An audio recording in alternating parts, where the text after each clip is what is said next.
Este es un tema en el cual trabajo hace muchísimos años, el tema de la heurística, habida cuenta que trabajo en inteligencia artificial desde 1990. Entonces, la heurística es un tema absolutamente impactante e importante. ¿Hasta qué punto? Que cuando se plantea por primera vez el concepto de heurística, esto fue en un libro llamado How to Solve It, de George Polya, que plantea una forma de resolver problemas no habitual. Por supuesto que la convencionalidad, de alguna manera, de la matemática, o bien aquellos matemáticos que tenían la cabeza bastante cerrada y pensaban que 2 más 2 era igual a 4 y no que 2 más 2 podía ser un número entre 3 y 5, ¿qué es lo que hicieron? De alguna manera podríamos pensar que en criollo lo sacaron a las patadas, porque consideraron que de lo que él estaba hablando no era matemática. Sin embargo, uno podría pensar, ¿qué es matemática? Primera cuestión, podríamos decir, es una convención sintáctico-semántica, por lo tanto, está compuesta por signos y símbolos. Y con eso podemos tener matemática, claro que también podemos tener lógica, pero también podemos tener matemáticas alternativas. Entonces, ¿qué pasa? Evidentemente, para percibir la realidad hay que tener una capacidad muy grande desde el punto de vista de manejar modelos, pero no modelos estructurados que exclusivamente resuelven problemas convencionales y por lo tanto no dan las soluciones que ameritan temas absolutamente complejos.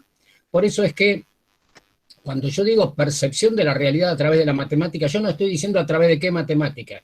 Hay muchas matemáticas alternativas y o paralelas que permiten resolver adecuadamente los problemas. De hecho, hay una matemática que es la Fuzzy Mathematics, digamos, introducida por Lofty-Jade, y luego el primer libro publicado en 1986 por Abraham Candle, que plantean que la relación de alguna manera de los conceptos no es exclusivamente de pertenencia, que algo pertenece o no pertenece a un conjunto o a un espacio, sino que la pertenencia puede ser de carácter difuso. Y de hecho, evidentemente, podríamos pensar que la pertenencia de los inscriptos a los webinars es difusa. ¿Por qué? Porque no todos quienes se inscriben participan. Es algo realmente increíble. Pero bueno, entonces, bajo esa concepción es de lo que yo hablo de la percepción de la realidad a través de la matemática.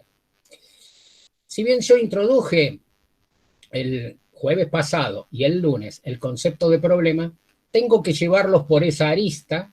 ¿Por qué? Porque nosotros definimos la heurística para resolver problemas. Y por supuesto, ni hablar la metaheurística. Entonces, lo primero que tenemos que saber es que es un problema. Por lo tanto, en primera instancia, es saber lo que dice la Real Academia Española con respecto al concepto problema. Dice, ¿qué es un problema? Una cuestión que se trata de aclarar, una proposición o dificultad de dudosa solución, un conjunto de hechos o circunstancias que dificultan el logro de algún fin, una preocupación o un disgusto, una proposición dirigida a investigar el modo de obtener un resultado cuando ciertos datos se conocen. De hecho, evidentemente esa definición da una ambigüedad absoluta. ¿Por qué? Porque la etimología de la palabra no está planteada ahí y problema viene del griego y significa obstáculo. Entonces, claro, no es lo mismo una preocupación o disgusto que no tener claro qué es lo que hay que hacer para. Entonces, imagínense, si lleváramos la realidad a esta concepción, nos encontraríamos que hace casi 100 días que estamos en cuarentena, por ejemplo yo en Chivilcoy, en mi casa, habiendo salido muy poco, simplemente para hacer trámites bancarios, nada más, y sin embargo, atravesé ya 7 periodos completos de vivencia del virus, pero no se sabe cuánto tiempo más vamos a estar.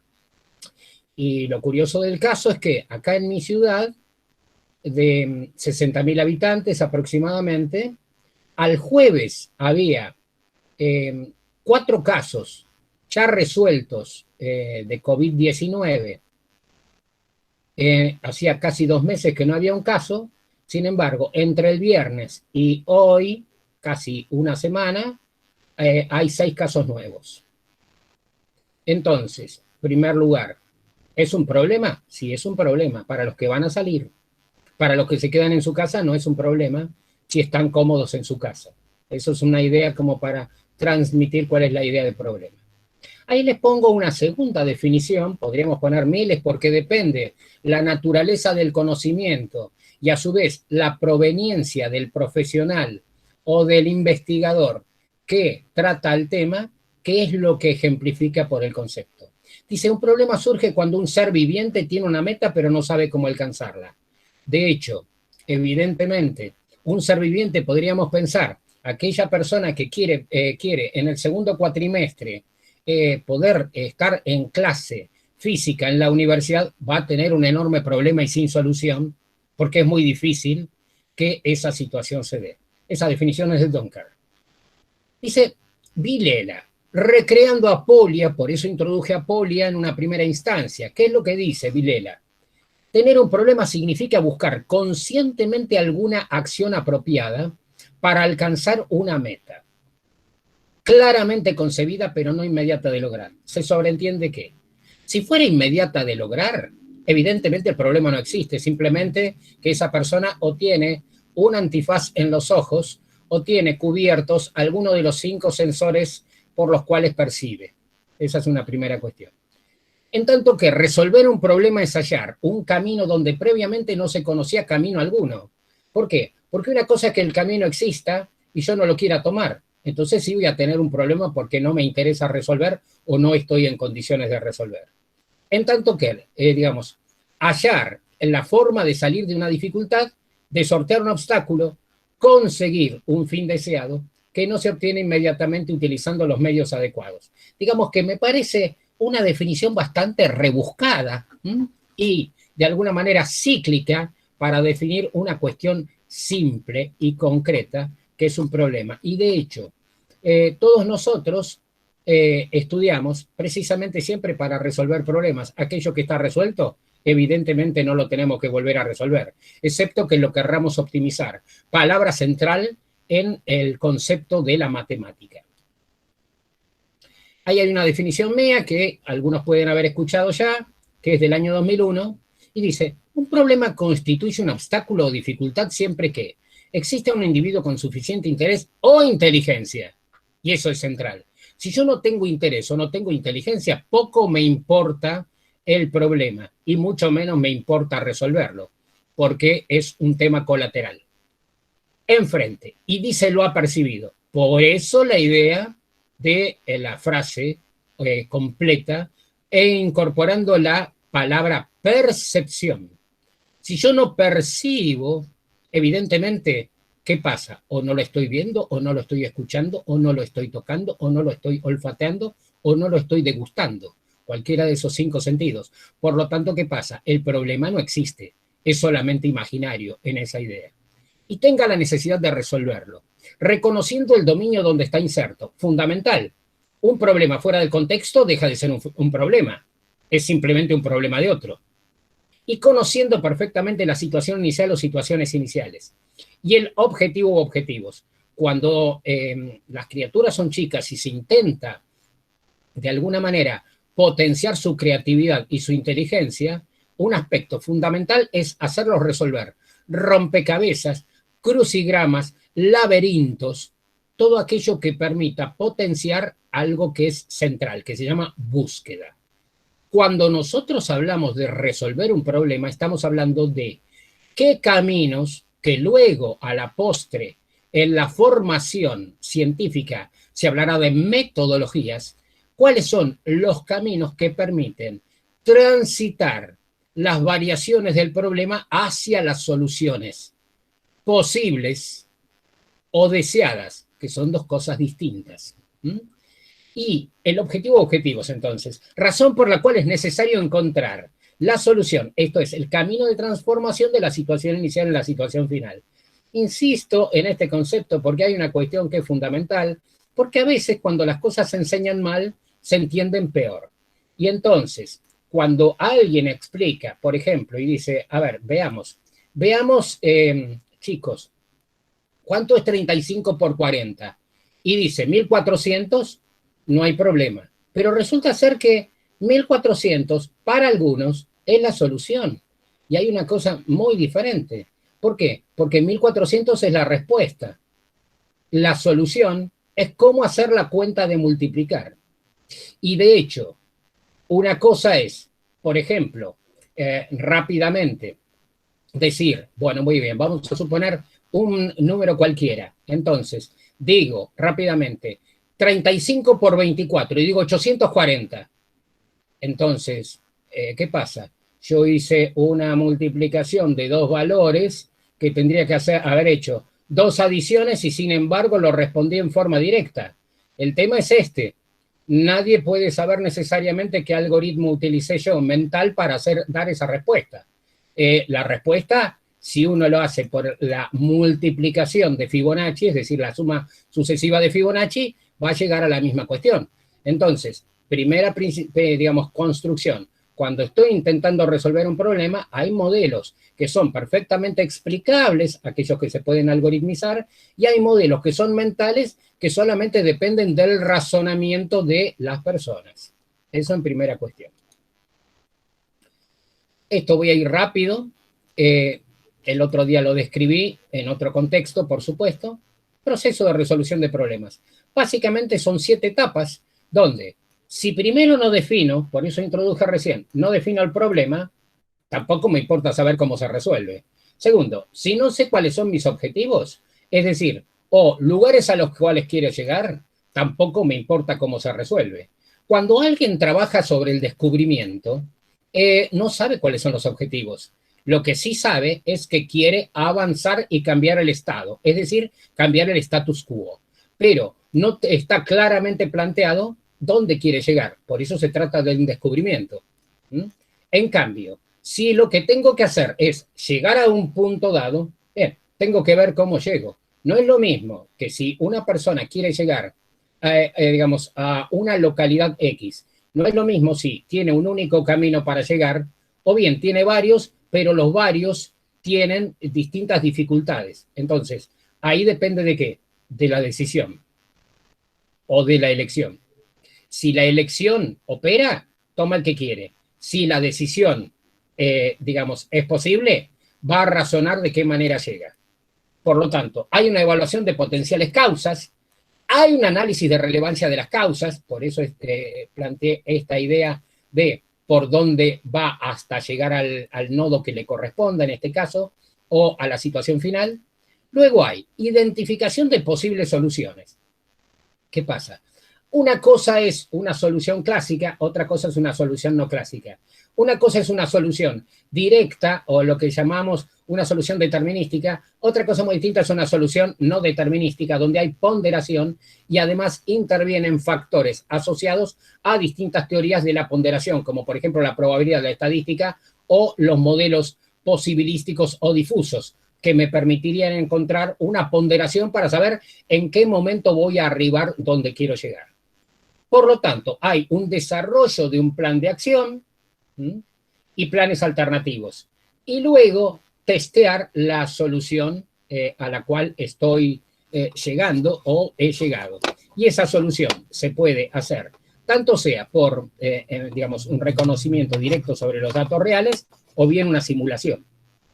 Yo el otro día hice hincapié que una cosa es hacer una simulación, otra cosa es trabajar sobre datos directos. Y a veces se confunde la palabra simulación con la palabra invento, que son dos cosas totalmente diferentes. Para simular adecuadamente bien, debo conocer el escenario en el cual estoy simulando. Entonces, ¿qué pasa? El proceso de búsqueda es fundamental tomando en cuenta que yo puedo definir en general lo que es un problema y, digamos, en la concepción matemática de la idea de lo que es un problema, y puedo decir que todo problema está caracterizado por estados iniciales, estados finales u objetivos, y a su vez operadores. Los operadores que son las distintas reglas que existen para resolver el problema en la transformación de un estado en el estado siguiente. En particular, recién Juan Manuel hablaba de que podían plantear sus comentarios en una cuenta en redes sociales, y entonces podemos pensar que las redes sociales no son ni más ni menos que la extrapolación del modelo de Euler del siglo XVIII, donde para resolver un problema real lo llaman, y el problema ese era, tengo determinado tipo de ciudades en las cuales quiero transitar, y tengo ciudades que están, digamos, en una isla, y quiero cruzar sin repetir 2 veces el mismo camino. A partir de ahí nace una teoría que es fundamental para nosotros en términos de la resolución de problemas, que es la teoría de grafos, que luego en lo que llamamos el sistema de representación, una teoría de grafos va a ser el antecedente de lo que hoy se llama red social. Y ni más ni menos que es el mismo antecedente que utiliza el virus para propagarse. Entonces, el proceso de búsqueda, dice, se constituye en un mecanismo general que puede utilizarse si se desconocen métodos más directos. Es decir, yo no voy a descubrir el agujero del mate si el agujero del mate está ya descubierto. Entonces, ¿qué pasa? A través de la observación de mecanismos de resolución que son compatibles en otros escenarios, en otras teorías, yo puedo reutilizar esos mecanismos y entonces encontrar la transferencia a la resolución. Ahí me estoy aproximando a la idea de heurística. Ahora bien, ¿qué pasa? Cuando uno resuelve en forma general, ¿qué es lo que está haciendo? Yo digo esto: si yo puedo mapear de alguna manera cómo resuelve la lógica, yo puedo decir entonces, vamos a suponer una regla cualquiera, una regla en este caso que es simplemente la combinación de premisas que son ciertas y premisas que son potenciales. Entonces yo digo P entonces Q1, P entonces Q2, P entonces Q3, yo lo que estoy diciendo es que P es la raíz, Q1, Q2, Q3 son sus herederos a partir de la regla de primer orden. Entonces, ¿qué pasa? Si Q1, Q2, Q3 pueden ocurrir, entonces yo puedo hacer un mapeo de la resolución del problema en términos lógicos llevándola a un grafo. Si voy del mapeo de la lógica, llevarla a grafo, ¿qué es lo que estoy diciendo? Que la lógica es isomórfica con la teoría de grafos. Por lo tanto, resolver un problema es equivalente a hacer una búsqueda en un grafo. Aparece la segunda palabra importante para nosotros: búsqueda. La búsqueda, que puede ser determinística o heurística, pero que en realidad a nosotros por ahora acá nos interesa la búsqueda heurística exclusivamente, que es la más rica. ¿Por qué? Porque la heurística contiene algunas imprecisiones posibles, pero ¿cuál es la cuestión? Que resuelve bien. Yo no puedo considerar que va a resolver perfecto, va a resolver bien en el caso particular. Si, por ejemplo, acá tuviéramos, vamos a suponer, un farmacéutico, y estuviera ubicado en comienzos del siglo XX, donde las pócimas se hacían muy artesanalmente, nosotros podríamos llegar a decir que heredó de algún familiar alguien que mezclaba adecuadamente bien, vio cómo el otro combinaba y vuelve a combinar él. Entonces, en ese caso hay una interpretación de una situación, digamos, llevada al plano de lo que podría ser una heurística, en ese sentido. Entonces dice, el proceso de resolución de un problema es isomorfo al proceso de la búsqueda en un grafo, donde cada nodo constituye la representación de un estado del problema y cada arista corresponde a la aplicación del operador entre los estados representados por los nodos que conecta. De hecho, la teoría de grafos es la que proporciona mucho dentro de la inteligencia artificial y, por supuesto, también dentro de los problemas de búsqueda, tomando en cuenta que en un grafo no sabemos cuál es la raíz puede ser cualquiera, pero si un grafo tiene raíz, es un árbol no común, sino un árbol enraizado, donde nos interesa recorrer a ese árbol. Si nosotros pensamos en el concepto de lo que es la resolución de problemas, lo más compatible, por eso hablé al comienzo, son los juegos. ¿Por qué? Porque los juegos tienen características muy similares a la lógica. ¿En cuanto a qué? Que en la lógica tenemos premisas iniciales, reglas inferenciales, teoremas y búsqueda. En los juegos, ¿qué tenemos? Posición inicial de piezas, reglas de juego, ordenación subsiguiente de piezas y sucesión de jugadas permitidas. Por lo tanto, ¿qué pasa? Aquellos problemas que son no determinísticos me permiten de alguna manera hacer una compatibilidad entre lo que es un teorema en términos lógicos y lo que es un juego. Por lo tanto, se puede perfectamente enseñar a través de juegos, hacer una abstracción y llegar a la concepción de lo que es un teorema. ¿Cuál es la diferencia? El contenido. ¿Por qué? Todo teorema tiene una premisa, digamos, una pospremisa final, y nosotros la llamamos hipótesis y tesis. Pues entonces, si estamos en el terreno de lo que es el modus ponens, decimos si P, y decimos al revés en realidad, si P entonces Q, y P luego Q. ¿Qué estamos haciendo? Modus ponens. ¿Qué estamos haciendo? Un teorema. ¿Por qué? Porque estamos diciendo, si P entonces Q, el entonces es la demostración, pero P es verdadero, entonces Q es verdadero. Si no hacemos la reducción al absurdo y llegamos a una contradicción, por lo tanto validamos el teorema. Ese mecanismo de búsqueda es el que nos permite hacer el mapeo en la resolución de problemas en carácter general. Por lo tanto, fíjense, acá está la matemática de por medio también.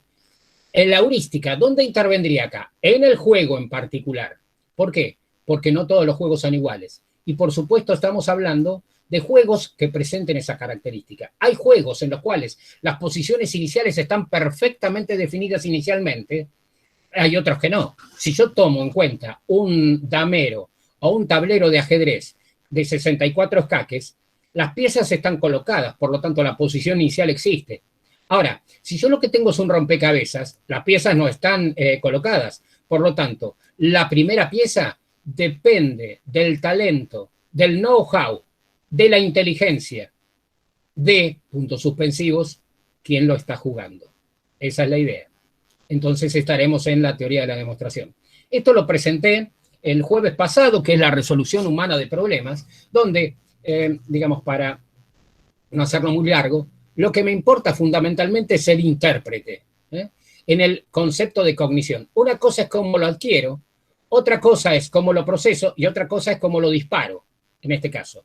El concepto del intérprete es el que va a tener en nuestro cerebro la capacidad de asociar conceptos que son provenientes de otra disciplina, pero que me ayuda a resolver. Yo, por ejemplo, puedo ser un muy buen degustador de alimentos. Entonces, quizá la degustación de esos alimentos que hice me permite en algún otro momento percibir algo que no necesariamente es bueno. ¿Qué pasa? Estoy reutilizando cómo hice para degustar algo para estar en mejores condiciones de resolver un problema futuro. ¿De acuerdo? Ese es el concepto. Esto es básicamente lo que es la resolución humana, que está basada en el modelo de Newland-Simon, de la década del 50, 1957, que vio luego su potenciación a través de un libro, que es el Human Problem Solver, en el año 1972-1973. Que, por supuesto, siempre plantea una ironía, que de alguna manera Herbert Simon fue premio Nobel de Economía porque este modelo no funcionó, porque este modelo, digamos, no funcionó, ¿por qué? Por la cuarta componente, que es la memoria externa. La memoria externa es cómo relacionar algo externamente, tomando en cuenta con respecto a lo que estoy hablando. Es decir, yo estoy en el medio del campo, puedo ver un objeto que está asociado con lo que estoy diciendo, pero lo estoy asociando externamente, lo incorporo, lo interpreto y alimento la cognición a la hora de resolver. Ahí aparece heurística. Entonces, el concepto de heurística, vamos nuevamente, está asociada, recién dije la palabra, know-how. El know-how de alguien es muy difícil de describir. ¿Por qué? Porque una cosa es que tenga un know-how y otra cosa que esté en condiciones de explicar cómo hace para. El cómo hace para tiene que ver con algo que voy a hablar el lunes, que Pedro Tolón va a estar conmigo también, que es ingeniería de conocimiento. Cómo hacer para desencapsular el conocimiento de alguien que me permita ir a resolver. Ese es otro asunto. Pero ¿qué pasa? Básicamente, esa heurística tiene que ver con ¿qué? Con la calidad de conocimiento y con lo que llamamos el conocimiento privado. no el conocimiento privado porque está oculto, sino el conocimiento privado de cómo alguien hace para resolver, no basándose exclusivamente en aspectos formales.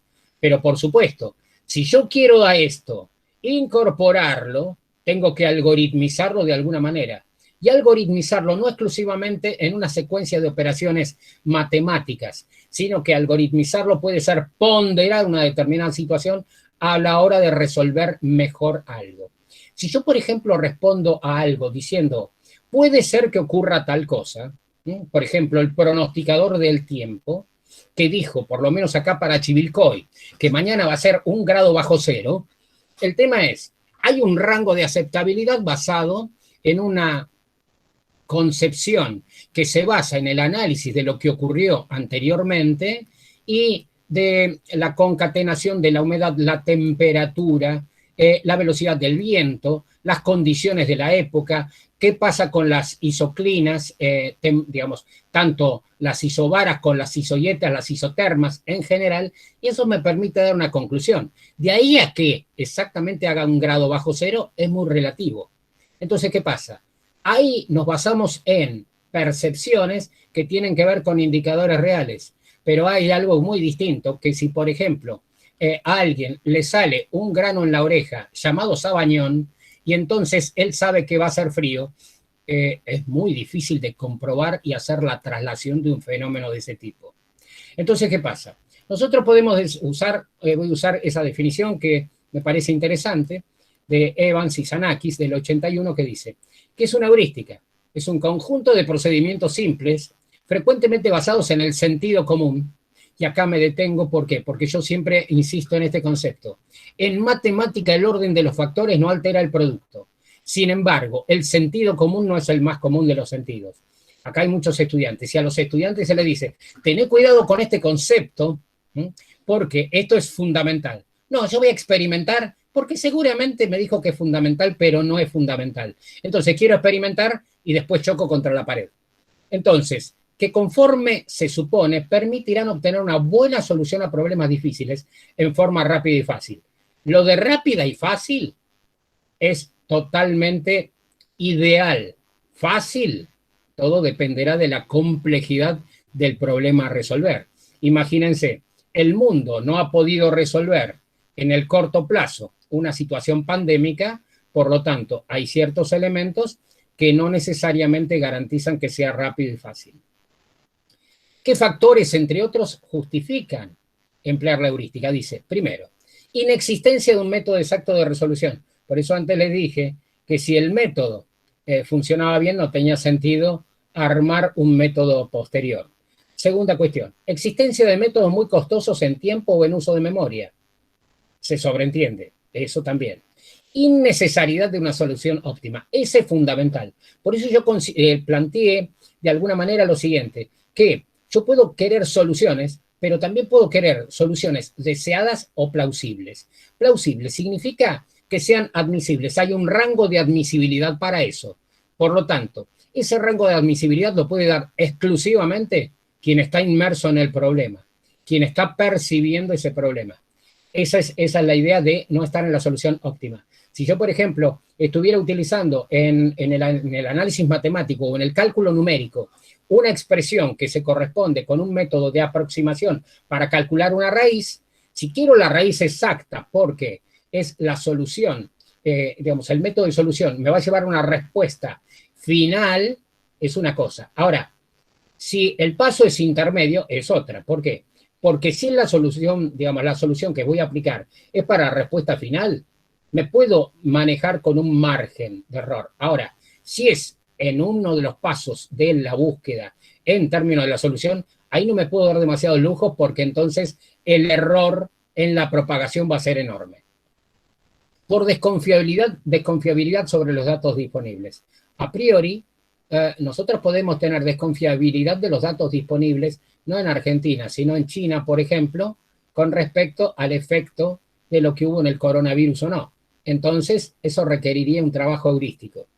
Limitaciones de tiempo para resolución. De hecho, por ejemplo, en un examen, por lo general, se dice, bueno, tienen 2 horas para resolver esto. La pregunta es, ¿las 2 horas para quién son? ¿Para el docente? ¿Para el titular, para el auxiliar, para el ayudante alumno o bien para los alumnos? Eso significa limitaciones en términos del tiempo para la resolución. Y paso previo en la construcción de otro algoritmo. Acá viene el asunto. Si es paso previo en la construcción de otro algoritmo, puede ser paso previo, ahí falta una opción más, que sería paso posterior en la construcción de un algoritmo. ¿Por qué? Porque yo podría comenzar un algoritmo con un método determinístico para tener una certeza, y recién después aplico el concepto de metaheurística. Ahora bien, las heurísticas hay de distinta magnitud y podemos tener heurísticas informadas, heurísticas bien informadas. Dentro del concepto de la heurística bien informada es una suerte de heurística de una heurística, en primer lugar. Pero por el otro lado es la optimización de una heurística. Dentro de las heurísticas informadas, simplemente, hay una que se llama, digamos, es una metodología clásica, que se llama prueba y error, básicamente. En realidad, ese concepto de prueba y error vino de algo llamado generación y prueba. En realidad, prueba y error generó generación y prueba, y se aplicó por primera vez en un museo en Inglaterra, donde el objetivo era encontrar determinado tipo de piezas. Entonces, se aplicó ahí y eso da en llamar lo que una derivación construye como el algoritmo British Museum. ¿Por qué? Porque por primera vez se aplicó en un museo. Ahora bien, podría ser que el museo se hubiese adueñado del algoritmo. Sin embargo, alguien vio que ese algoritmo era potencialmente aplicable en otro terreno y se incorporó. Esto que voy a decir es muy loco por lo siguiente. Muchos de estos algoritmos que empiezan a desarrollarse fundamentalmente en la década del 50, pero que siguen desarrollándose, digamos, continuamente, provienen muchísimos de disciplinas muy diferentes a la inteligencia artificial en particular. Imagínense que muchísimas veces la matemática, tal como planteé para el concepto de Polya, de alguna manera las desechó. Sin embargo, a la hora de resolver, resuelven bien. Hay un ejemplo muy claro para entender esto, sobre todo en aquello que tiene que ver con la teoría de difusa, por ejemplo, que se empieza a aplicar el concepto digamos, de la difusividad o lo que se llama fuzzy logic en el tren bala japonés.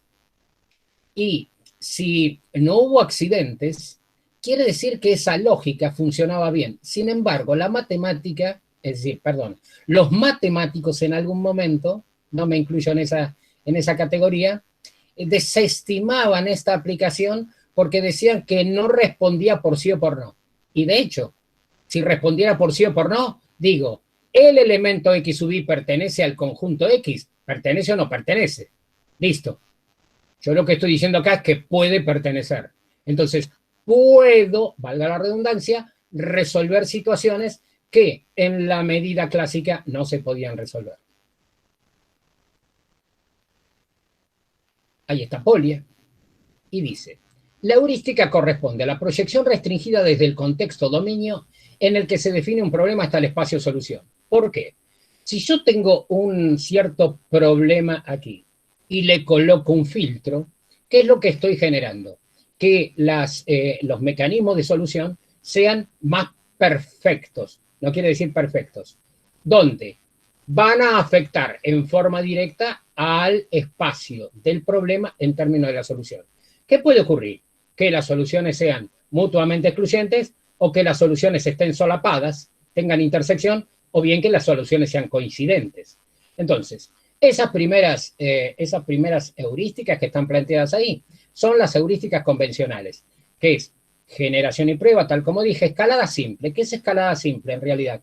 Tengo una función de evaluación y en la función de evaluación lo que hago es saber que en el paso del cual comienzo voy evaluando al valor siguiente y tomo el mejor camino a mi criterio, el mayor, el mínimo, el menos costoso, el más costoso, depende cuál sea el criterio para esa evaluación. Eso es escalada simple. Después tenemos escalada por la máxima pendiente. Escalada por la máxima pendiente es una variación de lo que llamamos el lagrangiano, es decir, los multiplicadores de Lagrange en el análisis matemático 2 en la resolución de óptimos. Por lo tanto, ¿qué ocurre? Acá lo que se hace es evaluar dónde tengo la pendiente máxima, esta o esta, evidentemente. Ese es el concepto de esa heurística. Ahora, hay un concepto que es fundamental, que es el siguiente. En este caso, cuando uno lo que hace es resolver en un grafo, puede llegar a encontrarse con esta situación. Imagínense que tenemos 9 personas ubicadas en un cuadrado tipo el tatetí. Entonces, yo elijo aleatoriamente a una persona. Elijo a la del medio, exactamente. Fila 2, columna 2. Y estoy comparando a él, digamos, a esta persona, la variable que esté analizando, no sé cuál, estoy comparando con todos sus vecinos. ¿Qué puede llegar a ocurrir? Puede llegar a ocurrir que todos sus vecinos tengan el mismo valor que este, por lo tanto no puedo salir de ahí, quedo encerrado. Puede ocurrir que todos sus vecinos tengan valores más bajos, entonces yo estoy maximizando, paso al siguiente. Pero también puede ocurrir que todos sus vecinos tengan valores más altos, entonces quedo encerrado. Entonces, por ejemplo, para una situación de ese tipo, donde lo que estoy aplicando es sobre una cuestión que tiene que ver con la máxima pendiente, estoy haciendo la aplicación de una última heurística que está escrita ahí, que es el vecino más cercano, que puede ser el K vecino más cercano, puede ser una vecindad tipo 8, puede ser una vecindad tipo 4, ¿no? En la vertical y la horizontal. En el concepto que estoy usando, necesito algo que sea más poderoso para evitar eso. Entonces, el más poderoso para evitar eso vendrá en un momentito, ¿de acuerdo? Entonces, ¿qué pasa? Y está el primero mejor. Ojo con esto. El primero mejor no quiere decir que es mejor el primero, sino que es este caso. 2 personas están jugando al ajedrez y una dice, voy a sacrificar una pieza de gran valor, por ejemplo, una torre o un alfil. ¿Por qué? Porque estoy en mejores condiciones que al cabo de tantas jugadas voy a dar jaque mate. El otro, desprevenido, juega como el anterior, como el primero dijo. Entonces le da jaque mate. ¿Qué pasa? El primero mejor hay que tener un muy buen conocimiento, porque lo que estoy diciendo es que me arriesgo a perder inicialmente, que me consideren perdedor, porque sé que en alguna manera voy a ser ganador. Ojo con eso. Entonces, para eso hay que tener demasiado conocimiento sobre la situación a resolver. Entonces ahí dice lo que dije al comienzo, heurísticas informadas versus heurísticas bien informadas. ¿Cuál es la idea? Esto, por un lado, o bien que se junte una tercera y se forme lo que se va a llamar metaheurística. Entonces, ¿qué pasa? ¿Cuál es la idea de una metaheurística? Es la optimización de una heurística. Por lo tanto, ¿qué pasa? Si aplicando una heurística lo que genero es aprendizaje, cuando aplico una metaheurística lo que genero es metaaprendizaje. Juan, ¿estamos bien hasta acá? Perfecto, Jorge. Sí, sí, muy bien. Porque estoy más o menos en la mitad del tiempo. Bueno, entonces, ¿qué pasa? Esta idea de percibir la realidad a través de la matemática va a plantear lo que de alguna manera yo llamo modelos bioinspirados. ¿Por qué modelos bioinspirados? Porque curiosamente la gran mayoría de los modelos de metaheurísticas se basan en la biología humana o bien en la biología animal, por así decirlo. Entonces existen distintos tipos de contenidos al respecto. Esos contenidos que nosotros tenemos, por un lado están los métodos que se basan en conceptos humanos, que son las redes neurales y los algoritmos genéticos, por un lado. También hay un concepto posterior, que eso no viene digamos, al caso acá, que es todo lo que llamamos modelos evolutivos computacionales en general, que hay varias cosas al respecto, fundamentalmente, pero siempre que tienen que ver o con la genética o con el sistema nervioso.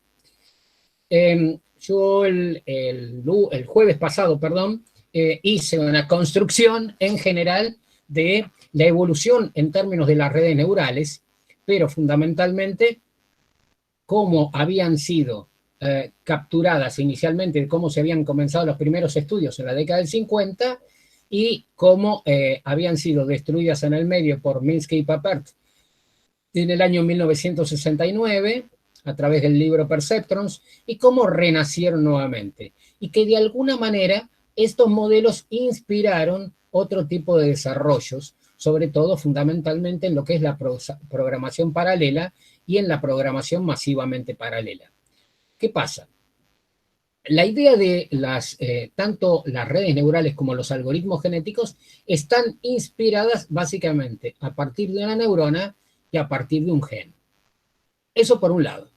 Pero por el otro lado tenemos, independientemente de algunos modelos que voy a mencionar ahora, que son modelos de mejora o perfeccionamiento de algunos tipos de características que pueden llegar a darse, como el algoritmo GRASP o búsqueda tabú, o los métodos de búsqueda voraz en particular, tenemos aquellos que están inspirados por los animales, particularmente por las dos colonias más perfectas, las abejas y las hormigas.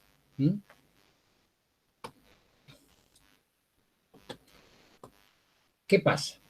Dentro de esa optimización, precisamente, yo recién les dije que había un problema cuando aplicábamos el método de la máxima pendiente, porque podíamos llegar a quedar encerrados, porque son todos similares. Eso se llama meseta. Podemos quedar encerrados porque este es el mayor de los que están alrededor, o este es el menor de los que están alrededor, y en ese caso lo que tenemos es un óptimo local. O bien podemos quedar encerrados porque el punto que buscamos está tras dos pasos. Como estos son pasos inmediatos, evidentemente ese salto me va a formar lo que se llama una cresta. Para resolver esa cuestión, se aplica un método que se llama Simulate Annealing, o bien témpera simulada en portugués, o enfriamiento simulado para nosotros. ¿De dónde proviene el método? De la físico-química. Es un método del año 1973, donde un físico químico lo que hace es hacer el análisis de la colada de minerales. Por lo tanto, lo que hace es tomar en cuenta que la curvatura del enfriamiento de una colada de minerales tiene una curva exponencial de esta forma. Por lo tanto, si ese concepto se asocia a una búsqueda, yo estoy diciendo que en los primeros pasos mi pendiente es muy pronunciada. En los últimos pasos mi pendiente es muy suave. Entonces, ¿qué hago? Aplico un algoritmo directo, lo que llamamos un algoritmo de búsqueda determinística, en los primeros pasos, quizás hasta el punto de equilibrio, o bien el punto en una curva ABC en el punto B, y a partir de ese momento aplico una búsqueda heurística. ¿Con qué objetivo? Con la probabilidad de evitar la propagación del error y al mismo tiempo de minimizar la propagación del error. ¿En cuanto a qué? Que voy a tener una probabilidad de equivocarme muy baja. ¿Por qué? Porque la pendiente mayor es inicial. Eso es lo que se conoce como método de enfriamiento simulado. Por lo tanto, ¿qué es el enfriamiento simulado? Es una optimización de una heurística, no inspirado por la bio, pero sí fundamentalmente lo que hace es mejorar la capacidad de búsqueda, tomando en cuenta lo que dije inicialmente. Ahí están los modelos que planteé en general, y luego incluí un tema que es central en todo esto también, que es lo que llamamos un modelo de transferencia en este caso, que tiene que ver con lo que se llama modelo de razonamiento aproximado y o plausible. Y pongo lo siguiente, ¿por qué? Los primeros sistemas expertos desarrollados en la década del 60 y en la década del 70 tuvieron éxito. ¿Por qué? Porque los temas que manejaban básicamente patologías bacterianas o contaminaciones o detección de yacimientos tenían una particularidad. No eran exactamente directos en cuanto a que no obedecían a modelos determinísticos donde dijera sí o no, sino que decía puede ser. Entonces, a partir de ahí se comienza a desarrollar una teoría Por un lado, basada en la probabilidad subjetiva, una. Por otro lado, otras basadas en la probabilidad bayesiana. Esos modelos lo que hacen es llamarse razonamiento aproximado. ¿Por qué? Porque el razonamiento que se utilizaba ahí no era un razonamiento inductivo, no era un razonamiento deductivo, era razonamiento de dos tipos, que en realidad el cuarto tipo que voy a decir tiene mucho que ver con el anterior que voy a mencionar ahora. Abductivo. ¿Cuál es la idea del razonamiento abductivo? La aproximación. Con respecto a las cosas que dije anteriormente, responder el puede ser, responder el ni, responder que un elemento puede pertenecer a un conjunto, pero no estoy garantizando que pertenezca, como tampoco estoy garantizando que no pertenezca. Entonces, ¿qué pasa? Esa idea de la aproximación entra en lo que se llama el razonamiento aproximado. ¿Qué implica esto? Que si yo configuro el conocimiento a partir de una expresión lógica, pondero a la expresión lógica, y ahí voy a tener la respuesta posible a lo que estoy diciendo. Tomando en cuenta que lo que hice previamente fue decodificar a un experto. Eso entra dentro de lo que llamamos la ingeniería de conocimiento. Entonces, esa construcción de ese modelo va a implicar que, por un lado, provenimos de la probabilidad, por el otro, provenimos de la subjetividad. Ahí va a estar la diferencia, porque uno, si proviene de la probabilidad, tenemos razonamiento aproximado. Si proviene de la probabilidad subjetiva, de alguna manera, o del modelo de Shortlife y Buchanan, que es el modelo por el cual se aplica al sistema experto MySyn, diagnóstico inicial de 17.000 patologías bacterianas, con precisión en la década del 60 del 95% en diagnóstico de meningitis. En ese caso, ese modelo se llama plausible. Acá conviven muchísimas teorías que no necesariamente son la estadística y la probabilidad, que tal como digo siempre, a pesar que yo las enseño hace más de 30 años, no son las teorías más adecuadas para este escenario, porque no conocemos a ciencia cierta la exactitud de la muestra, ni tampoco sabemos la, digamos, población en general que estamos estudiando. Por eso es un tema inherente a la heurística, tomando en cuenta que es el que me permite hacer en el proceso de búsqueda la ponderación de la búsqueda en cuestión. Entonces, ahí aparecen las que mencioné, un poco expandidas, las redes neurales, los algoritmos genéticos, el enfriamiento simulado que ya hablé. Ahora voy a ir más o menos detallando. Hay que ver hasta cuánto tiempo tengo. Digamos, no me voy a pasar. Entonces, ¿qué pasa? Primera cuestión ahí, redes neurales. Redes neurales, ¿por qué? Hay que ubicar, estamos ubicados en la década del 50, aparecen varios investigadores, entre ellos Rosenblatt, que es el que plantea la idea del perceptrón, y entonces empieza a estructurar la asociación de lo que era el sistema nervioso central con las redes neurales. Hay que tomar en cuenta esto. En esa época se pensaba que si una persona tenía un accidente cerebrovascular y se dañaba digamos, su cerebro, por lo tanto había una lesión de cualquier naturaleza, se pensaba que se anulaba por completo. Hay que llevarlo a ese terreno. ¿Por qué?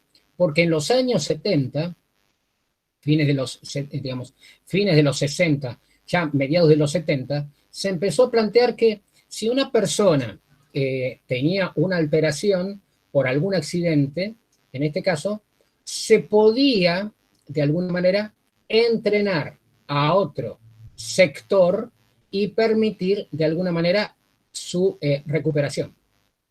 A fines de los 70, ya en los 80 y 90 también, se empezó a plantear que si una persona tenía una alteración por cualquier patología, podía ser reparado en ese mismo lugar y entonces poder ser reentrenado, pero para partir del mismo campo. Digo esto ¿por qué? Porque la teoría surge en la década del 60. Entonces dice, se compone de elementos de proceso organizados de diferentes formas que generan la estructura de la red. Entonces, estructura de la red, no solamente cómo se comporta el sistema nervioso y cómo alguien razona, ¿por qué? Porque para eso habría que hacer una lobotomía para saber cómo esa persona se estaba, digamos, comunicando internamente entre las componentes de su cerebro a ese momento. Entonces, se plantean básicamente conceptos que tienen que ver con entrada, proceso y salida. Es decir, los mismos tres conceptos que rigen a todo proceso de resolución, tanto en las ciencias de la computación como en las ciencias matemáticas. ¿Y qué pasaba? Esa salida podía a su vez ser entrada de otra neurona. Por lo tanto, ¿de qué estamos hablando? Estamos hablando de un mapeo hacia la matemática desde el punto de vista de un grafo o bien desde el punto de vista de un árbol. Dice, la red neural estaba formada por una colección de neuronas agrupadas en capas. Capa de entrada, capa intermedia o oculta y capa de salida. De hecho, las redes neurales tienen que ver fundamentalmente con la cantidad de capas que hay.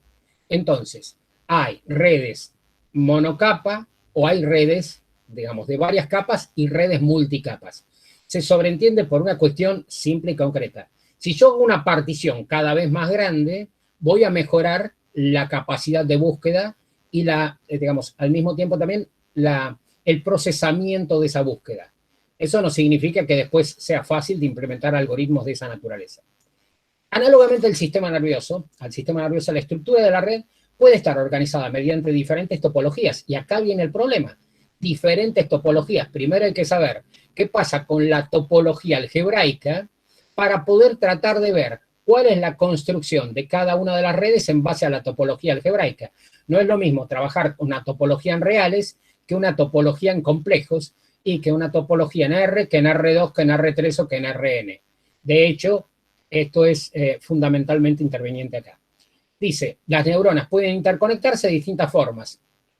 Es decir, una neurona tiene básicamente, es decir, además de la cabeza de lo que llamamos la neurona, tiene dendritas, tiene axones y tiene la interconexión precisamente por el axón. Pero ¿qué ocurre? El proceso central, en este caso, está dado por la sinapsis. La sinapsis es la capacidad de asociación que tiene una neurona con otra, pero a su vez tiene lo que se llama el peso sináptico, que es, de alguna manera, memotivo A. Ese memotivo A. Si fuera estrictamente 0 y 1, sería binario, pero si es en el intervalo 0-1, sería eneario. Por eso acá es fundamental todo lo que tiene que ver con pesos para tratar de, entre comillas, corresponderse con lo que ocurre con el razonamiento o la resolución humana. Entonces ahí tenemos, básicamente, los 4 conceptos centrales en la red neural. La entrada, la salida, el peso o fuerza relativa. Digamos, yo siempre insisto sobre este concepto, ¿por qué? Porque el peso, digamos, ¿qué otra cosa es compatible cuando tratamos de establecer matemáticamente cuando hablamos del vector gradiente? ¿Qué es el vector gradiente? El vector perpendicular a la superficie en el punto. Por lo tanto, está asociado a la derivada direccional. Si precisamente el vector gradiente lo que hace es dar perpendicularmente en el punto, sería el equivalente de, en estos momentos, que yo estoy haciendo un bombardeo cognitivo, alguien necesita tomar algo, en este caso, por ejemplo, café, para mantener el estado, o bien comer chocolate. ¿Qué actuaría? Como un estimulador natural. Esa es la idea del peso sináptico. La función de sumabilidad. ¿Qué hace la función de sumabilidad? Define a la variable como la sumatoria entre los pesos que vamos a tener y los valores asociados a cada una de las entradas. El proceso de, digamos, acá está planteada la función de sumabilidad, tomando en cuenta que tengo varios pesos que están asociados precisamente en filas y columnas a través de la variable. Después está lo que se llama la función de transferencia. Función de transferencia, ¿qué es lo que hace básicamente? En nosotros, yo tenía para el modelo, digamos, que planteé del GPS, básicamente, tengo la memoria de corto plazo y la memoria de largo plazo. Son 2 memorias dinámicas. ¿Qué pasa? Yo estoy adquiriendo un conocimiento, en ese conocimiento lo estoy interactuando con lo que tengo anteriormente y por lo tanto estoy reactualizándonos. Por eso dije que era fundamental el intérprete. Eso es en nosotros. Acá, ¿qué es lo que voy a tener? Una posibilidad que se llama entrenar a la red. ¿Entrenar a la red qué es? Por un lado, darle un conjunto de ejemplos para que sea capaz de resolverlos y no los va a resolver inmediatamente bien, sino que los va a resolver gradualmente bien. hasta que incremente o su velocidad o incremente el número de casos. Cuando entramos en ese terreno, entran muchísimos factores a analizarse. Por ejemplo, está lo que se llama case-based reasoning, es decir, razonamiento basado en casos. Cuando alguien resuelve, si resuelve adecuadamente bien, entonces puede aplicar las estrategias que utilizó en un determinado lugar para replicarlas a futuro. Eso no significa extrapolar sin conocer el entorno. Por eso cuando en este momento, para la pandemia, se aplican modelos que se aplican exitosamente en Noruega, en Suecia, en Inglaterra, hay que pensar que están sometidos a temperaturas muy bajas. Entonces, no necesariamente es lo mismo que ocurriría acá. El modelo puede ser adecuado, pero hay que interpretar adecuadamente el contexto. Entonces, esa es la idea de lo que estaría haciendo, en este caso, la función de activación. Una red neural, tal como dije recién, aprende de sus experiencias. De la misma manera que un humano aprende de las experiencias, pero no solamente aprende de las experiencias, sino aprende de su percepción. Porque su percepción va a permitirle que en algún momento adquirir para ciertas cuestiones nivel de experto. Entonces, el nivel de experto es calidad de conocimiento. La experiencia no es calidad de conocimiento necesariamente. Eso sí, si yo, por ejemplo, estoy jugando, por ejemplo, a la ruleta y trato de ver cuál es la probabilidad de la ocurrencia de un número. La probabilidad de la ocurrencia de un número cualquiera es un 37avo. Eso no quiere decir que si tiro 3.700 veces la bola en la ruleta me van a salir 100 números de cada uno. Es la probabilidad, es teórica. Ahora, si la tiro 3.700.000 veces, es muy posible que el número esté muy cercano a las 10.000 veces en cada una. Esté muy cercano. Esa es la idea de aproximación. Por lo tanto, el procedimiento, computación de salidas, comparación de las salidas con los objetivos deseados. Por eso hablé del error. ¿Por qué? A mayor entrenamiento, mayor veces enfrentarse con situaciones similares, lo que debe ocurrir es el error disminuye. Ahora, si el error se maximiza, evidentemente la red está mal construida, no interpreta adecuadamente el problema real a resolver. Ajuste de pesos y repetición de procesos. De hecho, nosotros en la situación en la que estamos en estos momentos, el ajuste de pesos, ¿qué es? Decir, bueno, estábamos en fase 3, ahora volvemos a fase 1. ¿Por qué? Porque de alguna manera se escapó algún análisis a realizar en el momento dado. Entonces, evidentemente eso es revisar la ponderación. En el caso particular de cada uno, cuando sabe que, digamos, como estudiante, se aproxima la fecha de un examen parcial o final, ¿qué hace? Ajustar el torniquete. Debe darse cuenta que debe mejorar o bien la velocidad o la capacidad de adquisición de conocimiento o mejorar la capacidad resolutiva. Entonces, ¿qué hace? Más ejercicios, más ejercicios, más ejercicios. No necesariamente lo logra, en tanto y en cuanto no tenga naturalmente el conocimiento inicial. La información procesada con una red neural consiste en ensayar el reconocimiento de patrones de actividades. Ahí hay un tema muy interesante porque eso entra en otro terreno muy importante dentro de la inteligencia artificial, que es el reconocimiento de patrones, que de hecho es lo que más se está usando en los últimos tiempos y fundamentalmente por un concepto bastante ligado a esto, que es el machine learning y el deep learning, que están inspirados en la utilización de redes neurales, lo que se llaman redes neurales generales o de redes neurales profundas, en el caso del deep learning. ¿Qué implica? Analizar patrones cada vez más específicos a la hora de contextualizar mejor el problema y resolverlo más adecuadamente. Pero de hecho, yo siempre insisto con esto. Si yo, por ejemplo, voy a comprar un determinado objeto de cualquier naturaleza, tanto sea que lo compre por, digamos, internet o lo compre presencialmente. El concepto acá a analizar es que si se basan exclusivamente en la información de mis datos y mis datos tienen que ver con mi tarjeta de crédito, no van a sacar conclusión alguna de lo que a mí me interesa. Entonces, ¿qué pasa? Si yo tengo la mente muy débil, ¿qué va a ocurrir? Me van a bombardear con cosas generales para que yo les responda. Resulta ser Si yo tengo una mente muy desarrollada, es difícil que me logren bombardear de esa manera, porque tendrían que motivarme con algo muy en particular. De eso estoy hablando cuando se hace reconocimiento de patrones. Una cosa es definir un patrón, otra cosa es definir los hechos asociados al patrón, y otra cosa muy diferente es cuál es el peso de cada uno de los hechos asociados al patrón. En las etapas del aprendizaje, en base al algoritmo desarrollado, los pesos de las interconexiones cambian respondiendo al entrenamiento que presenta el sistema. Y acá hay una cosa fundamental que voy a plantear, que es esto. Una cosa es la red neural en sí misma, otra cosa es el algoritmo de la red neural. ¿Por qué? Porque la red neural está basada en un proceso de aprendizaje. Entonces, el entrenamiento es la repetición, pero el algoritmo de aprendizaje, de hecho, ¿cuántas formas de aprender hay? Hay infinidad de formas de aprender. Es decir, no digo infinitas, infinidad. ¿Por qué? Porque dependen de las características de cada una de esas personas. Hay quienes en una clase, por ejemplo, escuchan adecuadamente y escriben. Pero hay otros que escuchan, escriben y al mismo tiempo perciben visualmente.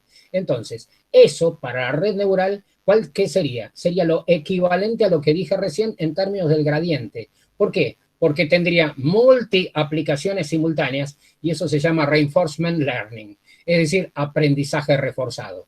¿Qué quiere decir? Que una persona atenta que puede escribir, ver y escuchar al mismo tiempo está en mejores condiciones de mejorar su nivel de aprendizaje.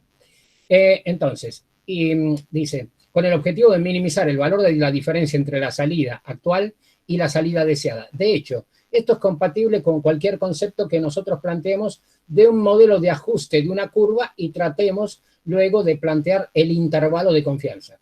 Si yo, por ejemplo, estoy tratando de ver, a ver si va a llover o no, y digo, bueno, muy bien, va a llover entre 10 y 500 milímetros. De hecho, el intervalo de confianza es un disparate, porque eso no me da certeza alguna. Con 10 milímetros apenas se moja la tierra, con 500 milímetros se produce una inundación que desaparecemos como Noé. Así diferentes redes neurales computan la diferencia en distintas formas dependiendo del algoritmo de aprendizaje definido. De hecho, no es lo mismo aprender por observación que aprender por observación, al mismo tiempo por comprensión, al mismo tiempo por analogía, al mismo tiempo por simulación, al mismo tiempo por, a mayor cantidad de por, mejores posibilidades hay de aprender y de responder, lo que implica que no necesariamente es factible llevarlo a la práctica en un algoritmo. Ahora vamos a pasar a los algoritmos genéticos. Los algoritmos genéticos, inspirados, bioinspirados también, tienen que ver fundamentalmente con la teoría de Holland del año 1975. Entonces, ¿qué pasa? Acá tenemos básicamente un gen. Pero imagínense lo siguiente. Si en una cadena de metal, nosotros decimos, ¿qué es una cadena? Un conjunto de eslabones enlazados. Entonces, si tenemos varios genes enlazados, tenemos un cromosoma. Por lo tanto, el cromosoma es la solución natural del algoritmo genético. ¿Por qué? Tengo gen, gen, gen, gen, gen. El tema es cómo lo uno. Y el tema es de dónde lo selecciono. Acá hay un concepto, tanto en las redes neurales como en los algoritmos genéticos, hay un concepto que es absolutamente fuerte y que lamentablemente pareciera ser como que de alguna manera es un concepto despreciativo, van a ver por lo que voy a decir, o bien discriminador. ¿Por qué? Porque acá, ¿qué estamos diciendo? Lo vamos a decir más abajo. Es que lo que está ocurriendo es que despreciamos a los que están por debajo, lamentablemente. ¿Por qué? Porque lo que se plantea es un esquema de supervivencia. Entonces, sobrevive el más apto. Esto es el equivalente a, si yo tengo un cajón de manzanas y hay una manzana que está medio tumefacta, saco a la tumefacta para evitar que se contagie el resto. Ojo con eso porque es un concepto bastante peligroso. Entonces, gen, unidad básica que controla una propiedad de un individuo. Una propiedad, no multipropiedades. Es decir, la variable que voy a estudiar en ese caso. Cromosoma, cadena de genes. Representa a un individuo o una posible solución de un problema en el espacio-solución. Esto abarca claramente el concepto del recorrido en el grafo o el recorrido en la red. Yo estoy teniendo esa cadena hasta que llego al último. Esa cadena me da precisamente la solución. Evidentemente, ¿qué es lo que tengo que saber? Tengo que saber cuál es la población. Y de la población tengo que seleccionar una muestra. Por lo tanto, esa muestra tiene que ser, entre otras cosas, confiable, adecuada, representativa, cosas que no están planteadas acá. Población, colección de individuos. ¿Qué pasa? Cuando hago la selección de la muestra, tengo que ver quién se junta con quién, es decir, quién define el cruce de un gen con otro. Esa operación se llama operación de cruce. Se toman subcadenas distintas de individuos y entonces lo que se hace es, se van produciendo nuevas cadenas, de manera tal que la proyección de la cadena me va a indicar nuevas subcadenas. La mutación. ¿Cuál es la idea de la mutación acá? Este concepto tiene que ver con conceptos netamente matemáticos, por ejemplo, en aquellos algoritmos que son algoritmos de relajación en particular, o bien algoritmos para propender a soluciones numéricas, en el caso particular de lo que se llama aceleración de la convergencia. ¿Qué pasa? Le genero una función de mutación para que me acelere la convergencia. ¿Qué estoy haciendo acá? De alguna manera, estoy eliminando los que no funcionan, reemplazándolos, o bien incrementar una operación de aceleración en ese caso. Entonces, cambio aleatorio de un gen en la cadena que es el cromosoma. Función de bondad de ajuste. Cuando nosotros hacemos bondad de ajuste, recién introduje la idea de una curva y del intervalo de confianza para con esa curva. Esta idea de la bondad de ajuste es que tratar de ver cuál es la distancia que hay para cada uno de los pares desde la abscisa, cuál es la distancia que hay, en este caso, de la diferencia de ordenadas con respecto al óptimo que es la curva. Esa idea de la diferencia de ordenadas con respecto al óptimo que es la curva es la función de bondad de ajuste. Nosotros en el caso particular hay muchos métodos de bondad de ajuste. Están los métodos clásicos netamente de la matemática que tienen que ver con los métodos numéricos en lo que se llama convergencia uniforme, convergencia absoluta, o bien los métodos que tienen que ver con los análisis de regresión provenientes de la estadística y los modelos predictivos que me permite establecer cuál es la diferencia entre uno y otro. Pero también hay una distribución en particular que se puede utilizar perfectamente para esto, que es la distribución chi cuadrado, que es la diferencia que nosotros vamos a tener entre los valores experimentales y el valor teórico, que digamos que es una sumatoria de cuadrados de variables aleatorias normales idénticamente distribuidas. Por lo tanto, tenemos la variable con respecto a la esperada, al cuadrado dividido la esperada. Eso me da chi cuadrado, y entonces estoy en el concepto de lo que es la función de bondad de ajuste. Y la selección, que es precisamente cómo elegir dentro de la población, dice, procedimiento para elegir una población de la muestra que continuará el proceso. Por eso dije acá que hay un concepto, lamentablemente, discriminador, porque el proceso solamente lo continúan aquellos que son aptos en ese momento. ¿Y qué dice? Fíjense que es violento. Continuará el proceso de búsqueda para hallar la mejor solución. El resto de la población muere.